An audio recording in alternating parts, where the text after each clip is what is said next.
Nível ideal de colesterol. Quando devemos nos preocupar? Para evitar os riscos de um nível elevado de colesterol, devemos levar alguns fatores em consideração. Neste artigo falamos sobre como atingir o patamar ideal. Para o funcionamento correto do organismo, é necessária uma substância lipídica natural como o colesterol. Ele é sintetizado principalmente no fígado, e também pode ser obtido através da ingestão de alguns alimentos.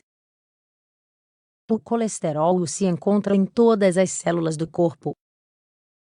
É importante ter um nível ideal de colesterol, para que o organismo possa cumprir todas as suas funções. Funções do nível ideal de colesterol: participar da gênese dos ácidos biliares, que são vitais para a digestão, ou a assimilação de gorduras. Produzir vitamina D por meio da exposição à luz solar. Esta vitamina é um fator protetor da pele contra substâncias químicas irritantes, e, assim, evita a desidratação. É essencial para o metabolismo do cálcio, o que contribui para a boa saúde óssea.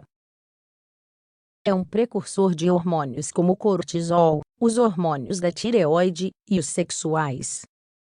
O colesterol representa um fator importante na determinação do risco de doença cardiovascular. A formação da placa aterosclerótica, pelos depósitos desta molécula, pode ser encontrada nas paredes arteriais, se transformando em aterosclerose.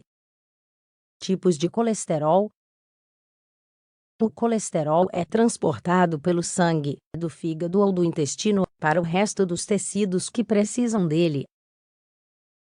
Esta ação é realizada através de moléculas chamadas lipoproteínas. Existem dois tipos de proteínas lipídicas. Baixa densidade, LDL, transportam o novo colesterol dos locais de produção para o resto das células do corpo. Uma alta densidade, HDL, é responsável pelo transporte reverso de colesterol, isto é, das células para o fígado. Desta forma, é usado em um novo ciclo, é armazenado ou excretado, através da bile. De acordo com o exposto acima, existem duas variantes de colesterol.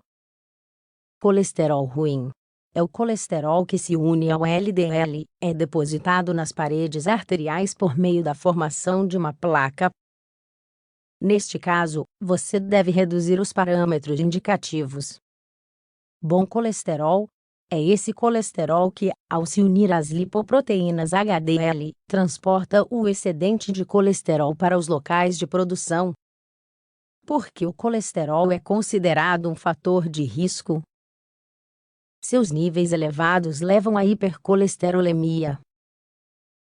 Portanto, é importante manter um nível ideal de colesterol. Verificou-se que pessoas com níveis sanguíneos de colesterol de 240 mg/dl aumentam o risco de infarto, ao contrário dos que apresentam valores de 200 mg/dl. Os níveis de colesterol podem exceder a capacidade de HDL para retornar ao fígado.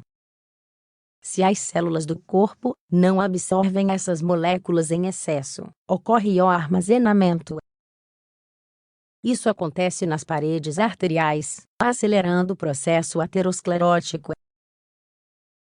O estreitamento das artérias ocorre pouco a pouco, e se desenvolve a aterosclerose. Para os pacientes que já tiveram um infarto do miocárdio, ou estão em risco de AVC, recomenda-se que eles mantenham o nível de colesterol baixo.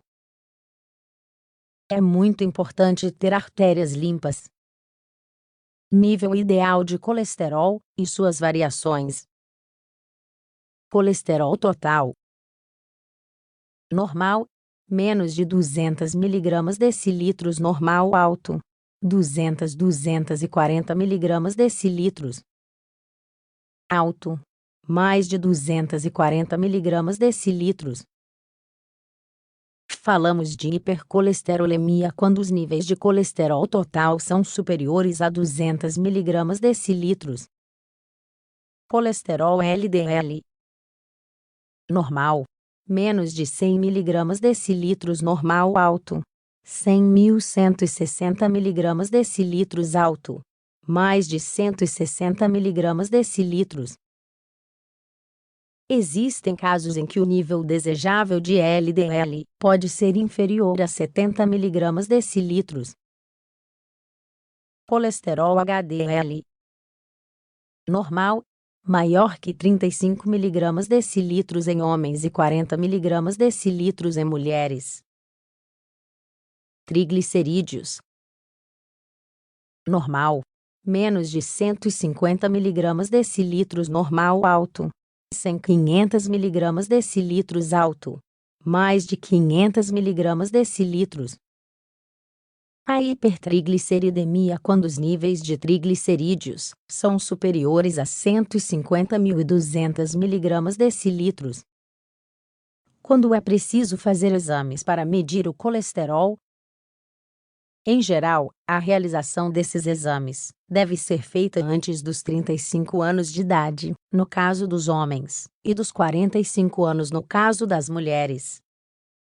Recomenda-se a realização desses testes antes destas idades, se você tiver diabetes, doenças cardiovasculares, acidentes vasculares cerebrais, hipertensão arterial, histórico familiar dessas doenças.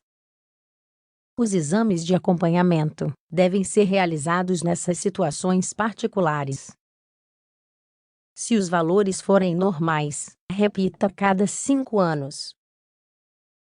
No caso de pessoas com diabetes, hipertensão, doenças cardiovasculares ou acidentes vasculares cerebrais, a revisão deverá ser mais frequente. O controle deve ser feito todos os anos se o paciente ingerir medicamentos que ajudem a controlar os níveis de colesterol no sangue,